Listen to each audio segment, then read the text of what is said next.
नमस्कार, स्वागत है आप सभी का सीएनबीसी आवाज पर। फ्राइडे मॉर्निंग मजबूत ट्रेड्स भारतीय बाजारों में, ऐसे में आपकी क्या होगी रणनीति, उस पर करेंगे बातचीत। खिलाड़ी नंबर 1 में आगे। फिलहाल मार्केट का हाल आपकी स्क्रीन पर। 230 अंकों की बढ़त पर निफ्टी लगभग 24,350 के आसपास इस समय ट्रेड है। निफ्टी बैंक भी आपकी स्क्रीन पर लेकर आते हैं। 340 अंकों की बढ़त के आसपास ट्रेड बनता दिखाई दिया है। ये 5500 के चक्कर काट रहा है और मिड कैप्स में भी एक मोमेंटम है बढ़त का। 550 पॉइंट की बढ़त यहाँ पर इंडेक्स दिखा रहा है। आपके लिए एडवांस डिक्लाइन रेशियो आएगा और साथ ही फिर कंट्रीब्यूटर्स, कुछ दिग्गज काउंटर्स है जिनकी बदौलत ये तेजी बनती दिखाई दी है। ये देखिए, अच्छा खासा सुबह में गैप था, वो थोड़ा नैरो हुआ है, लेकिन अभी भी मार्केट ब्रेथ पॉजिटिव टेरिटरी में तेजी वाले हाथों में ही दिख रही है। रिलायंस इंडस्ट्रीज की भागीदारी अच्छी है, वहीं एचडीएफसी बैंक, भारती और टीसीएस। निफ्टी आईटी ने इनफैक्ट आज अच्छा योगदान दिया है इस पुल बैक ट्रेड में। इनफैक्ट टॉप ट्रेड्स में अगर आप ध्यान देंगे, आपका एचसीएल टेक महिंद्रा, टीसीएस जैसे काउंटर्स शामिल हैं। चलिए, अब हमारे जानकारों ने क्या ट्रेड लिया है उसका आप जायजा लेते हैं। अब तक के रिटर्न्स की स्थिति क्या बनी है ये भी आपकी स्क्रीन पर लेकर आएंगे। ध्यान रखिएगा, 3 मेहमान हमारे साथ इस मंच पर जुड़े इस हफ्ते, और काफ़ी वाइल्ड हफ्ता रहा है क्योंकि सोमवार का करेक्शन और इस पूरे हफ्ते का इंट्रो वीक करेक्शन हम सब जानते हैं। उस सब के बावजूद 12% से ज़्यादा के रिटर्न्स, नियरली 12.5% के रिटर्न्स प्रदीप के। प्रशांत इस हफ्ते को आई थिंक पॉजिटिव टेरिटरी में क्लोज करेंगे और कपिल भी -5% के रिटर्न्स पर हैं।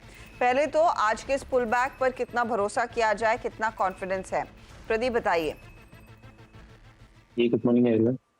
भरोसा तो थोड़ा डाउटफुल है क्योंकि ऊपर की साइड में काफी सारे रेजिस्टेंस हैं। पहले हम 20 डीएमए का हर्डल वॉच आउट कर रहे हैं जो 24,550 के आसपास है। उसके बाद जो मंडे को बड़ी गैप डाउन ओपनिंग हुई थी, उस गैप का अपर एंड 24,700 के आसपास हर्डल प्रोवाइड करेगा। तो इन सब के चलते थोड़ा सा मैं कॉशियस हूँ। ये रेजिस्टेंस क्लियर हो जाए फिर ही हम मानेंगे कि एक सस्टेनेबल अपमूव का मार्ग प्रशस्त हुआ है। तो फॉर द टाइमिंग हम इंडिविजुअल स्टॉक्स पे ही नजर दौड़ाएंगे। इंडेक्सेस पे निफ्टी और बैंक निफ्टी दोनों पे हमारे हिसाब से अवॉइड कर भी रहे। प्रशांत, आपकी भी रणनीति वही रहेगी, स्टॉक्स पर फोकस करें, इंडेक्स से बचे? जी Archana ji, good morning to the panel और सभी दर्शकों को नमस्कार। तो यहाँ पे अगर मैं निफ्टी के फ्यूचर्स को देखूं, हम अभी ऑलमोस्ट 24,360, 24,360 के आसपास काम करें। मेरे लिए क्लियर लेवल यहाँ पे बना हुआ है 24,430, 24,430 अगस्त फ्यूचर्स। इस लेवल के अगर ऊपर हम निकलते हैं तो डेफिनेटली एक अच्छी अपमूव आ सकती है। तो मैं निफ्टी पे कंडीशनल बाय ट्रेड वॉच कर रहा हूँ अबाउ फ्यूचर्स 24,430। स्टॉप लॉस में रखूंगा 24,320, 100 पॉइंट की रिस्क रखूंगा और वहां से मेरा टारगेट होगा, फर्स्ट टारगेट 24,600, उसके ऊपर 24,650। तो अगर ये लेवल क्रॉस हो तो एक लॉन्ग इनिशिएट करूंगा, वरना इंडेक्स स्पेसिफिक कोई ट्रेड नहीं रखूंगा, स्टॉक स्पेसिफिक रणनीति ही बनाए रखूंगा। ओके, ये फिलहाल आपके लिए राय साफ है। कपिल, आई एम अज्यूमिंग आपकी भी अप्रोच ऐसी ही रहेगी। कोई खास सेक्टर आपके नजर में है जिस पर आज फोकस करना चाहिए? जी, बेसिकली आज के दिन में हम जो मार्केट का मूवमेंट देख रहे हैं, तो कहाँ ना कहाँ पे एक अपस्ट्रीम स्टॉक्स है, वहां पे एक पॉजिटिव मोमेंटम बरकरार है और आईटी मिड कैप स्टॉक है, तो आज वहां पे भी हमें एक अच्छा ट्रैक्शन देखने मिल रहा है। तो मेजरली वहां पे एक फोकस रहेगा। आईटी काउंटर्स रेडार पर रहेंगे। चलिए, लेकर आते हैं आपके लिए वो सभी ट्रेड्स जो हमारे जानकार इस समय देंगे। और पहले देख लेते हैं टॉप परफॉर्मर्स, कुछ ऐसे स्टॉक्स जो जमे हैं। पीआई इंडस्ट्रीज प्रशांत के पोर्टफोलियो का हिस्सा है और 8% की कमाई इसने इनको करके दी है। कपिल शाह का मेट्रो ब्रांड्स 4% के रिटर्न्स कमाने में कामयाब था। प्रदीप का केफिन 3% के रिटर्न्स कमा कर गया है इनके लिए।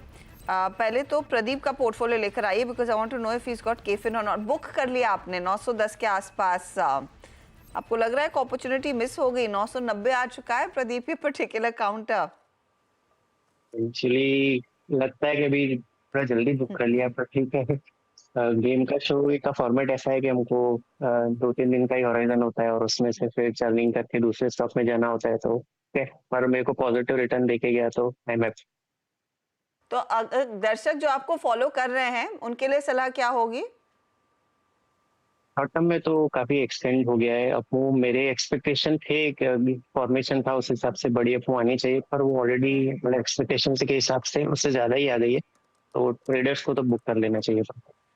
ओके, तो ट्रेडर्स के लिए बुक कर लेना चाहिए। इनफैक्ट काफ़ी एक्सपेक्टेशन से ज़्यादा बढ़ गया ये काउंटर। आज के लिए नया सौदा क्या रहेगा? इनफैक्ट किम्स को आप कैरी कर रहे हैं, एक तो केफिन आपने बुक कर लिया, दूसरे ट्रेड्स भी आप देख रहे हैं कि अतुल से एग्जिट किया, ज्योति लैब्स आपने प्रॉफिट बुक किया है, कृष्णा मेडिकल लेकिन होल्ड कर रहे हैं। आज का नया ट्रेड ट्रेड रहेगा बीएससी। बीएससी में बहुत अच्छे ब्रेकआउट कंफर्म हो रहे हैं डेली चार्ट्स पे। 3264 का इसका हाई था, अप्रैल में बना था। उसके बाद हमने काफी बड़ा करेक्शन कंसोलिडेशन देखा। अब डेली चार्ट्स पे ये जो ब्रेकआउट कंफर्म हो रहे हैं, तो ना केवल शॉर्ट टर्म में पर मीडियम टर्म में भी अच्छे रिटर्न दे सकता है। 2670 के करंट रेट पे इसको ऐड करना चाहेंगे। 2460 का स्टॉप लॉस, 2850 के टारगेट। 2850 के लिए एक मौका तेजी का बन रहा है। 2450 का स्टॉप लॉस रहेगा। बॉम्बे स्टॉक एक्सचेंज, कल ही हम इसकी बात कर रहे थे, नंबर्स इस क्वार्टर में अच्छे हैं, परफॉर्मेंस बढ़िया है क्वार्टर ऑन क्वार्टर आधार पर, और वो स्टॉक चलेगा। तो 2850 का टारगेट और 2460 स्टॉप लॉस रहेगा। चलिए अब लेकर आते हैं आपके लिए प्रशांत का पोर्टफोलियो स्क्रीन पर, और इन्होंने रूट मोबाइल के ट्रेड को होल्ड किया है। आज सुबह में पीआई इंडस्ट्रीज बुक किया, दीपक फर्टिलाइजर कल बुक कर लिया था, त्रिवेणी टर्बाइन में आज प्रॉफिट बुक किया है। तो एक ही ट्रेड है रूट मोबाइल का जो इन्होंने कंटिन्यू करने का प्लान बनाया है। बताइए प्रशांत, नया सौदा इसके साथ फिर? अच्छा जी, मैं फिलहाल जो एक ट्रेड ऐड करूंगा वो होगा अवंती फीड्स। ये एक बहुत अच्छे ब्रेकआउट पे आया ऑलरेडी। इसमें अगर हम देखें 700 का एक अहम लेवल था, इसके ऊपर सस्टेन कर रहा है। दूसरी बात, आज का जो डेली वॉल्यूम है हार्डली विद इन 2 आवर्स हम अगर देखें तो पिछले कम से कम 10 दिनों के डेली वॉल्यूम को ऑलरेडी क्रॉस कर चुका है। वॉल्यूम बैक प्राइस एक्शन है, तो मैं यहाँ पे लॉन्ग जाऊंगा। मेरा स्टॉप लॉस होगा 680 680। यहाँ से मेरा टारगेट होगा 835 835। 835 के लिए आप कह रहे हैं अवंती फीड में एक मौका है, तेजी की पोजीशन आप लेकर चलेंगे। 8% ऊपर है बाय द वे ये काउंटर ट्रेड में। 680 के आसपास का स्टॉप लॉस रहेगा। कपिल का पोर्टफोलियो स्क्रीन पर लेकर आएंगे। एक तो इन्होंने मेट्रो ब्रांड्स में आज सुबह में प्रॉफिट बुक किया है। इस स्टॉक ने इनके लिए डिसेंट रिटर्न्स कमाए थे। साथ ही मैक्स हेल्थ केयर में भी इन्होंने प्रॉफिट बांधा। आरती इंडस्ट्रीज के ट्रेड को अभी भी होल्ड कर रहे हैं। कपिल, आपका नया ट्रेड इस घंटे का? जी, बेसिकली मार्केट में जो अभी बीटन डाउन सेक्टर रहा हुआ कैपिटल गुड्स, तो वहां पे मुझे नीचे के लेवल से कुछ ऊपर में ट्रैक्शन देखने मिल रहा है। तो मेरा पहला पिक यहाँ पे KEI का रहेगा जो 4226 के लेवल पे चल रहा है। तो 4100 का मैं यहाँ पे स्टॉप लॉस रखूंगा, और ऊपर में 4600 के मेरे अपसाइड पोटेंशियल हो सकते हैं। 4600 के टारगेट के लिए KEI इंडस्ट्रीज 2% से ज़्यादा के गेंस। KEI के केस में हम मैनेजमेंट से बात करते रहते हैं, इनकी ऑर्डर बुक लार्जली स्वेल ही हो रही है अलग अलग सेगमेंट्स में, तो वो एक पॉजिटिव ज़रूर है। तो 4100 का स्टॉप लॉस और 4600 का टारगेट रहेगा। अच्छा, एक एक ट्रेड तीनों जानकार जोड़ सकते हैं। आप लोग कुछ निकाल कर रखिएगा। हम इस मोड पर लेंगे एक ब्रेक के बाद ऑफ कोर्स रिजल्ट सीजन में उनो मिंडा के नंबर्स अच्छे रहे हैं, लेकिन क्या ड्राइव कर रहा है पूरे FY25 के लिए आउटलुक, उस पर भी बातचीत होगी आगे।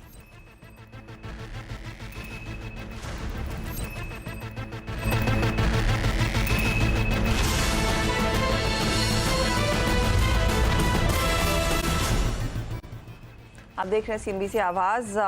आज इनफैक्ट एक अहम डेवलपमेंट आपकी स्क्रीन पर आएगी, क्योंकि banking law amendment bill Lok Sabha में पेश होने वाला है और उसी पर कुछ जानकारी हमारे हाथ लग रही है। तो PSU बैंकों में हिस्सेदारी घटाने का फैसला कुछ टलता हुआ दिखाई दे रहा है। बैंकिंग लॉ संशोधन बिल में बदलाव में ये प्रस्ताव फिलहाल शामिल नहीं है। तो एग्जैक्टली क्या अपडेट है इस मामले पर? लक्ष्मण रॉय हमारे इकोनॉमिक पॉलिसी एडिटर जुड़ गए हैं। लक्ष्मण, बताइए, अगर हिस्सेदारी घटाने का फैसला नहीं है तो क्यों डिले हो रहा है? दूसरा, क्या कुछ प्रावधान फिर इस बिल का हिस्सा बनेंगे?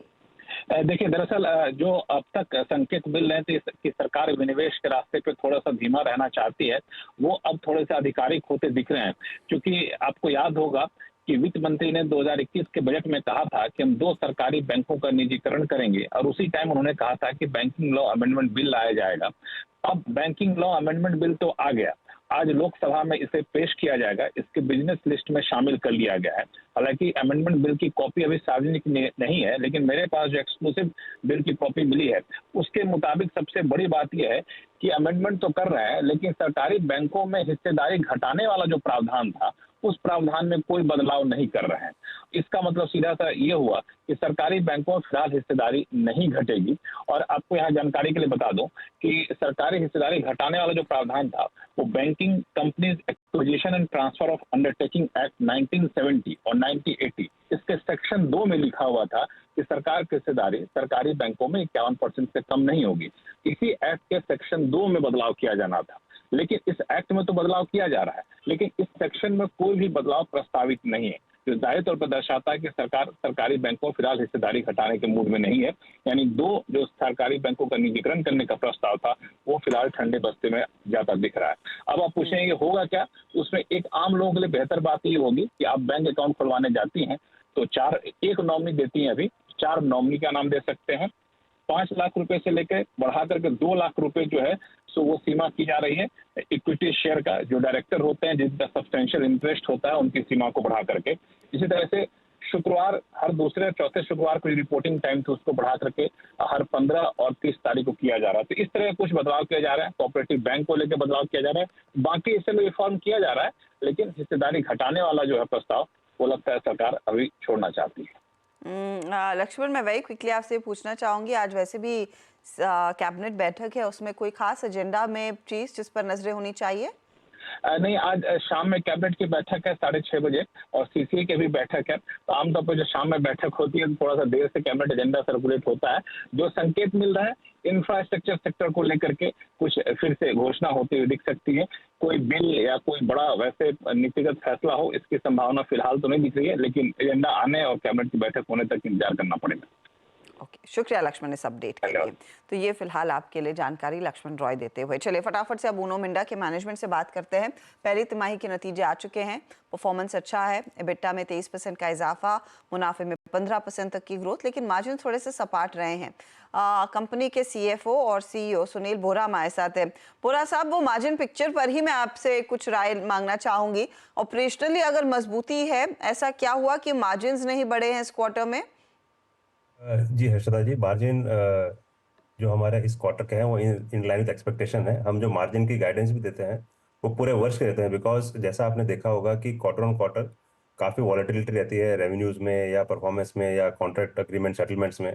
तो अगर आप पुराना ट्रेंड भी देखेंगे तो हमारे मार्जिन, अगर मैं पिछले क्वार्टर में देखूं Q1 में तो 10.65 था, अभी 10.67 है और उससे पहले 10.4 था। तो मार्जिन हमारे स्टेबल हैं डिस्पाइट काफ़ी जो हमारे नए प्रोडक्शन है ऑनलाइन आ रहे हैं। और इनिशियली जब नए प्रोडक्शन आते हैं और नया बिजनेस आता है ऑनलाइन तो ऑब्वियसली डे 1 से वो प्रॉफिट में नहीं होता है, नॉर्मली टेक्स 2 से 3 साल लगते हैं उसमें। एक तो वो है, दूसरा इन्फ्लेशन फैक्टर है। एम्प्लॉय कॉस्ट आपने देखा होगा कि एम्प्लॉय कॉस्ट में हर साल जो इंक्रीमेंट आता है उसका इम्पैक्ट भी है। प्लस जो हमारे नए प्रोडक्शन ऑनलाइन है उसमें आपका fix cost, manpower cost immediately आ जाता है, जबकि रेवेन्यू धीरे धीरे रैप अप होता है। सो जो मार्जिन है हमारे इन लाइन विद एक्सपेक्टेशन है। इनफैक्ट जो हमारा एनुअल गाइडेंस भी है वो हमने जो Q1 के बिगिनिंग में भी दिया था वो था 11% प्लस माइनस 0.5%। तो हम उसी रेंज में है और पूरे वर्ष का जो हमने गाइडेंस दिया है वो top end of the range हम एक्सपेक्ट कर रहे हैं इन 11% प्लस माइनस 0.5% की। ओके, एक मुझे अंदाजा अगर दे सके सर कि फिर FY25 के लिए ऑर्डर बुक विजिबिलिटी कैसी बनती दिखाई दे रही है? जी हर्षदा जी, हम ऑर्डर बुक की कभी बात नहीं करते ऑनेस्टली, बिकॉज हमारा जो 92-93% रेवेन्यू है वो सीधा लाइन फिटमेंट है। तो हमारा जो रेवेन्यू है वो सीधा कस्टमर के वॉल्यूम से लिंक्ड है। अगर गाड़ी बनेगी तो हमारा माल ऑब्वियसली लगेगा उसमें, अगर गाड़ी नहीं बनी तो ऑब्वियसली आपका माल नहीं लगेगा। तो हम जो टारगेट लेते हैं, हमारा टारगेट है कि इंडस्ट्री जो भी ग्रो करे हम उससे 1.5x कम से कम ग्रो करें। सो अगर आप पिछले काफी क्वार्टर, काफी वर्ष अगर देखेंगे तो हमने उसमें काफी बेटर किया है और हमें उम्मीद है कि आने वाले समय में मीडियम टू लॉन्ग टर्म में हम ये जो 1.5x की ग्रोथ है उसको बरकरार रखेंगे। इनफैक्ट अभी आप Q1 भी देखेंगे, industry growth on an average 12-13% है, 14% है, हमारा रेवेन्यू 23% है। सो क्लियर आपको एक डिफरेंशिएशन दिखेगा हमारे रेवेन्यू में और हमको उम्मीद है कि ये मोमेंटम आगे जाके कंटिन्यू रहेगा। अच्छा, तो क्योंकि आपने कहा आप ऑर्डर बुक पर एक विजिबिलिटी नहीं देते, लेकिन आपको कुछ फीलर्स आ रहे होंगे कि क्लाइंट्स के लिए डिमांड की सिचुएशन कैसी बनती दिखाई दे रही है, अगर एक उसका अंदाजा दे सके और किस सेगमेंट में आपको ज्यादा ग्रोथ ड्राइव होती दिख रही है? जी, मैं अपने सेगमेंट की बात करूंगा। पहली बात तो जब आपने पूरे वर्ष का बोला तो हमको साल के बिगिनिंग में हमारे कस्टमर एक गाइडेंस देते हैं, एक रेंज देते हैं फोरकास्ट की, जो 5% से लेकर 8-9% तक की गाइडेंस थी, और वो जो गाइडेंस है उसके बेस पे हम अपनी कैपेसिटी प्लानिंग करते हैं। बट वो गाइडेंस जो है वो हर महीने आपको एक्चुअलाइज करनी होती है। कस्टमर आपको हर महीने के बिगिनिंग में पिछले महीने के अंत में आपको एक गाइडेंस देता है या रेंज देता है अगले महीने कितना प्रोडक्शन होगा। सो उसके हिसाब से हमारा जो प्रोडक्शन है वो मेंटेन रहता है और कैपेसिटी प्लानिंग होती है। That's number one. In terms of हमारे सेगमेंट, हमारे काफ़ी सेगमेंट है जो काफ़ी अच्छा कर रहे हैं, आउट परफॉर्म कर रहे हैं। उसमें अलॉय व्हील है, हमारा लाइटिंग है, ईवी प्रोडक्ट्स हैं। तो काफ़ी ऐसे सेगमेंट है जो कि एक जो ग्रोथ है हमारी 1.5x, उससे काफ़ी ज़्यादा ग्रोथ है। तो उसके भी काफ़ी लीवर हैं, जैसे लाइटिंग में एलईडी का अडॉप्शन है, अलॉय व्हील का अडॉप्शन है, या ईवी का ग्रोथ है। तो ये 4-5 सेक्टर है जो कि काफ़ी अच्छा ग्रो कर रहे हैं। गुड लक टू यू बोरा साहब, and all the best FY25 के लिए। Thank you. चले लेंगे एक छोटा ब्रेक के बाद आई थिंक हमारे जानकार अगर और ट्रेड्स जोड़ेंगे तो उसका भी जायजा लेंगे, वरना ओवरऑल रिटर्न्स की स्थिति आपके सामने करेंगे ही पेश। ब्रेक के बाद देख रहे हैं खिलाड़ी नंबर 1, और हमारे जानकारों ने एक एक ट्रेड खाली रखा था तो आइडेंटिफाई हो गया है, फटाफट से ले लेंगे। कपिल बताइए, KEI जोड़ा, दूसरा क्या है? दूसरे स्टॉक में यहाँ पे सोना कॉम्स का जोड़ना चाहूंगा। सोना कॉम्स का भी टेक्निकल स्ट्रक्चर नीचे से रिबाउंड होते हुए देखने मिल रहा है। तो जो करंट लेवल इसका चल रहा है 676 पे, तो करंट लेवल पे ऐड कर सकते हैं। नीचे में 660 का स्टॉप लॉस रहेगा और ऊपर में 730 के हमें टारगेट देखने मिल सकते हैं। सोना BLW है, सोना कॉमस्टार 730 का टारगेट, 660 स्टॉप लॉस है। प्रशांत, आपका ट्रेड? जी हर्षा जी, मेरा जो नेक्स्ट ट्रेड होगा वो होगा BBTC बॉम्बे बर्मा। और यहाँ पे मुझे लग रहा है एक अच्छी अपमूव आ सकती है, काफी स्ट्रॉन्ग पैटर्न नजर आ रहा है। मैं यहाँ पे स्टॉप लॉस रखूंगा 2400 के नीचे 2390। मेरा टारगेट होगा 2700, 2700। 6% ऊपर है काउंटर आपके। सॉरी हाँ, हर्षा जी, सॉरी, एक करेक्शन है। मेरा स्टॉप लॉस होगा 2290, इसकी करंट प्राइस 2376 है, हाँ, 2290, और टारगेट होगा 2600, 2600। ओके, 2600 का टारगेट और 2295 के आसपास, 2290 के आसपास तक का आपका स्टॉप लॉस है। बॉम्बे बर्मा की बात हो रही है। स्टॉक 2367 के आसपास ट्रेड कर रहा है, बेग योर पार्डन। प्रदीप, आप क्या जोड़ेंगे? MFS यानी कि मैक्स फाइनेंशियल सर्विसेज लिमिटेड ये रहेगा। यहाँ पे एक अच्छे ब्रेकआउट इसके अर्ली चार्ट्स पे कंफर्म हो रहा है। 1124 के करंट रेट पे इसको जोड़ेंगे। 1083 का स्टॉप लॉस रहेगा, 1210 के टारगेट रहेंगे। 1210 के लिए तेजी का ट्रेड और 1083 स्टॉप लॉस। मैक्स फाइनेंशियल पर एक बाय साइड का ट्रेड। चले, सारे जानकारों ने अपने ट्रेड्स दे दिए हैं, पूरा पोर्टफोलियो रेडी है। लेकर आते हैं एक एक करके सबका पोर्टफोलियो और कौन सा स्टॉक सबसे ज्यादा परफॉर्म कर रहा है। सोना BLW अभी जोड़ा 730 टारगेट, 660 का स्टॉप लॉस। एक कपिल का पोर्टफोलियो। KEI जोड़ा है 4600 टारगेट, 4100 स्टॉप लॉस। आरती कैरी करें, 840 का टारगेट है और 742 का स्टॉप लॉस। सबसे ज्यादा रिटर्न इस घंटे इनको कमा कर दे रहा है आरती इंडस्ट्रीज ही, करीब 1% तक की कमाई वहां पर। अब लेकर आइएगा आप अगला प्रदीप का पोर्टफोलियो। तो किम्स इन्होंने कैरी किया है, Krishna medical 2550 target, 2125 stop loss. BSE नया ट्रेड है, 2850 टारगेट, 2460 का स्टॉप लॉस। और मैक्स फाइनेंशियल 1210 का टारगेट और 1083 का स्टॉप लॉस। इनके लिए भी जो कैरी किया ट्रेड है किम्स, वही सबसे ज्यादा रिटर्न्स कमा कर दे रहा है। प्रशांत के पोर्टफोलियो में भी ऐसा ही हुआ है, एक कैरी किया, दो नए। जो कैरी किया है वो है Route Mobile, 1850 target, 1490 stop loss. Avanti Feeds 835 के लिए बाय, 680 स्टॉप लॉस और 2600 टारगेट है। बॉम्बे बर्मा का 2295 का इन्होंने स्टॉप लॉस सजेस्ट किया है। टॉप परफॉर्मर इनके लिए अवंती फीड है, 0.05% के गेन्स वहां पर बनते दिखाई दिए हैं। चलिए, अब ओवरऑल रिटर्न्स की सिचुएशन आपके लिए लेकर आएंगे। तो अब प्रदीप 14% के रिटर्न्स से ज़्यादा कमा रहे हैं, 14.58% के रिटर्न्स, 7.59% के रिटर्न्स है प्रशांत के, और कपिल 1.5% के पॉजिटिव रिटर्न्स कमा रहे हैं। गुड लक जेंटलमैन, एक बहुत ही बढ़िया प्ले देखने को मिला है आपके लिए इस पूरे हफ्ते। ऑफ कोर्स आज दोपहर में फाइनल मुकाबले का रिजल्ट आएगा 3:20 पर, मार्केट बंद होने से ठीक पहले। Good luck to you and thank you for your time. चले लेंगे एक ब्रेक के बाद पूरा ध्यान रहेगा कमोडिटी मार्केट के एक्शन पर। आप बने रहें CNBC आवाज के साथ।